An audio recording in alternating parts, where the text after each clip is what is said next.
Panalangin una sa pagbuhat og desisyon. Dalaygon ka Amahan, Dios nga walay sama.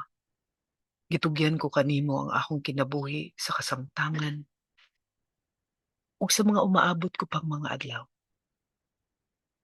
Ako nahimong saksi sa imong kaayo ug gugma nga kanamong tanan dinhi sa kalibutan.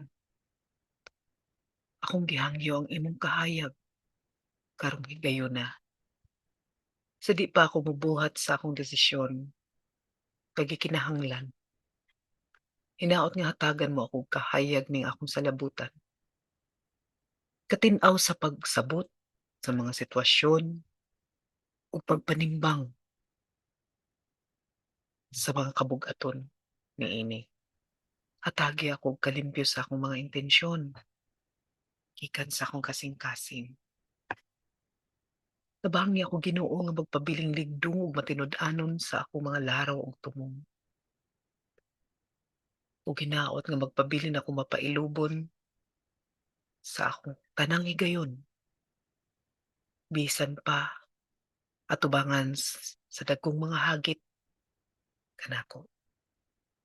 Abrihi ang akong hunahuna aron masabtan nako ug mapaminaw ang matag opinyon labaw sa tanan.